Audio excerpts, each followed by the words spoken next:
ఏదైతే ఈ భూభారత గురించి చాలా స్పష్టంగా కొన్ని విషయాలు చెప్పారు. రాష్ట్ర ప్రభుత్వం ఆనాడు ధరణితో తెలంగాణ ప్రజలు ఏదైతే ఈనాడు ఇబ్బంది పడుతున్నారో ఆ ఇబ్బంది పడుతున్న రైతన్నలకు భూములున్న ఆసాములకు పూర్తి భద్రత కల్పించడం కోసం ప్రజల అభిప్రాయం మేరకు ప్రజల కోరుకున్న చట్టాన్ని తేవాలని మార్గాన్ని ఈ చట్టంలో పెట్టాము. అంతేకాదు ఎంఆర్ఓ గారు ఉద్దేశపూర్వకంగా కానీ ఏ కారణం చేతైనా తప్పుగా జరిగిందని ఆ రైతన్న భావిస్తే కోర్టుకు వెళ్ళని అవసరం లేదు. నెక్స్ట్ స్టెప్ ఆర్డీఓ గాని అడిషనల్ కలెక్టర్ గారి దగ్గర గాని మీ సమస్యను చెప్పుకునే అవకాశాన్ని ఈ చట్టంలో పొందుపరచబడింది. ప్రతి మనిషికి ఆధార్ ఎలా ఉంటుందో మీ ఆధార్ నెంబర్ కొడితే మీ పూర్తి వివరాలు ఎలా వస్తాయో ప్రతి రైతన్నకు ఒక భూతారు ఖాతారు నెంబర్ని ఈ ప్రభుత్వం ఇచ్చే సౌకర్యాన్ని కల్పించింది ఈ చట్టం ద్వారా. అంతేకాదు ఎవరైనా రిజిస్ట్రేషన్లు చేసుకునేటప్పుడు రాబోయే రోజుల్లో గతంలో లాగా సరిహద్దులు పెట్టి రిజిస్ట్రేషనే కాకుండా సర్వే చేసి సర్వే మ్యాప్ను కూడా మీ రిజిస్ట్రేషన్ లో మీ పాస్బుక్ లో ఇచ్చే అవకాశాన్ని ఈ చట్టంలో పేర్కొనబడింది. ఇలా అనేక సమస్యలు పరిష్కరించే విధంగా పేదవాడికి ఉపయోగపడే విధంగా ప్రజలు కోరుకునే చట్టంగా ఈ చట్టం ప్రజలకి ఒక చుట్టములాగా అద్భుతంగా మీకోసం తయారు చేయబడింది. కాబట్టి ఏ రైతన్న కూడా ఏ ఆఫీస్ చుట్టూ మీరు తిరగనక్కర్లేదు. ఆనాడు అప్లికేషన్ కి 1000 రూపాయలు తీసుకునేవాళ్ళు ఈనాడు ₹1 కూడా మీరు తీసుకోవాలి. ₹1 కూడా ఇవ్వనవసరం లేదు.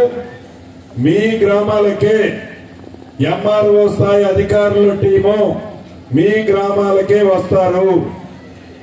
జూన్ 2వ తారీఖు నుంచి ఈ భీమవరం మండలంలో ఏదైతే ఇప్పుడు అధికారులు వచ్చి మీ దగ్గర అధికారులే అప్లికేషన్ ఇచ్చి దాని మీద మీరు టిక్ పెట్టారో జూన్ 2వ తారీఖు నుంచి రాష్ట్ర వ్యాప్తంగా అన్ని రెవెన్యూ గ్రామాలకి ఎంఆర్ఓ స్థాయి అధికారులే వస్తారు.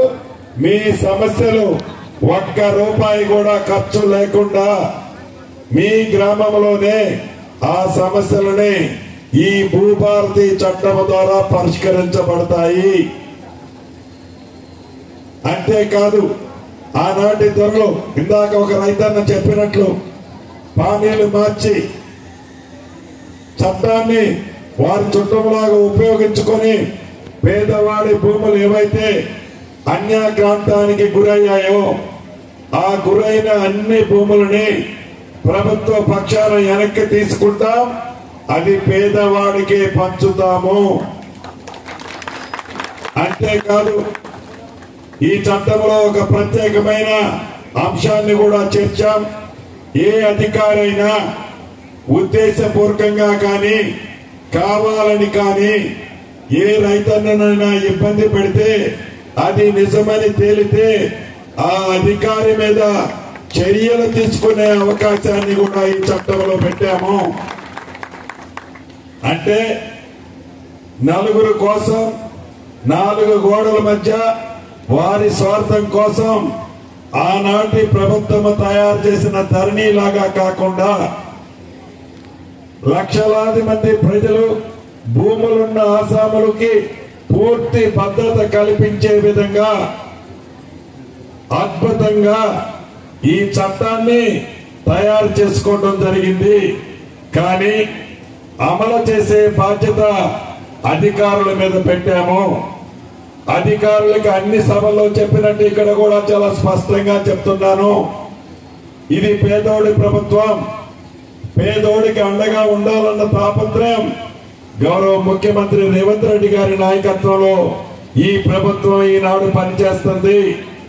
ఏ చట్టం అయితే ఈ భూభారతి రాబోయే రోజుల్లో దేశానికి ఆదర్శంగా ఉంటుందో ఈ చట్టాన్ని అమలు చేసే ఉద్యోగస్తులు రెవెన్యూ అధికారులు మీరు కూడా ఒకప్పుడు రైతు కుటుంబం నుంచి వచ్చిన వాళ్ళే, రైతు బాధలు తెలిసిన వాళ్ళే, రైతు కన్నీరు పెడితే దాని ఫలితం ఎలా ఉంటుందో మీకు తెలిసిన వాళ్ళే, రైతు కష్టాలు తెలిసిన వర్గానికి 3,500 తగ్గకుండా ఇవ్వటం జరిగింది.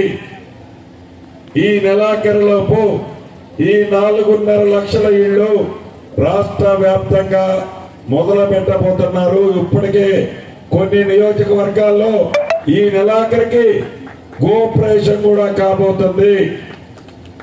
స్థానికంగా మాది వెనకబడ్డ ప్రాంతం, మరిన్ని ఇళ్లు కావాలని 2 శాసనసభ్యులు అడిగారు. ఈ ప్రభుత్వానికి ఒక చిత్తశుద్ధి ఉంది. ఇది మొదటి విడత 4,5 లక్షల ఇళ్లు ఇస్తున్నాము. ఈ రాబోయే 3.5-4 సంవత్సరాలలో ఈ 4,5 లక్షలతో కలుపుకొని ఈ ప్రభుత్వం 20 లక్షల ఇళ్లు కట్టించాలన్నదే ఈ ప్రభుత్వం యొక్క చిత్తశుద్ధి. కాబట్టి వివేకన్న కానీ వినోదన్న కానీ ఏవైతే ఎక్కువ అడుగుతున్నారో ఈ ప్రభుత్వానికి ఇవ్వటానికి ఏ రకమైన ఇబ్బంది లేదు. విడతల వారీగా తప్పకుండా ఇస్తామని కూడా శాసనసభ్యులు, సహచార శాసనసభ్యులు ఇద్దరికి కూడా తెలుపుతూ, ఇది ఇందిరమ్మ ప్రభుత్వం. ఇందాక పెద్దలు వివేక్ గారు చెప్పినట్లు రాష్ట్ర ఆర్థిక పరిస్థితి బాగలేకపోయినా ఆనాటి దొరవారు 8,19,000 కోట్లు అప్పు చేసి మన నెత్తిన పెట్టిపోయినా ఆ గ్యాస్ వద్దు కానీ పేదవాడికి జబ్బు చేస్తే 10 లక్షల రూపాయల వరకు రాజు ఆరోగ్యశ్రీ కార్యక్రమం ద్వారా ఉచిత వైద్యం కానీ, సన్న బియ్యం కానీ, రేషన్ కార్డులు కానీ, ఇందిరమ్మ ఇళ్లు కానీ, నిరుద్యోగ యువతకి రాజు యువ వికాస్ కార్యక్రమం ద్వారా సుమారు 8,000 కోట్ల రూపాయలు ప్రతి నియోజకవర్గంలో 4,000 మంది యువతకి చేయూతనిచ్చే కార్యక్రమాన్ని కానీ, నిన్ననే మహబూబ్నగర్ జిల్లా అచ్చంపేట నియోజకవర్గంలో గౌరవ ముఖ్యమంత్రి గారు, ఉప ముఖ్యమంత్రి గారి చేతుల మీదుగా ఇందిరా సౌర వికాస కార్యక్రమం ద్వారా ఒక అద్భుతమైన కార్యక్రమం గిరిజనులకి ఏదైతే ఇందాక పోడు భూముల కార్యక్రమంతో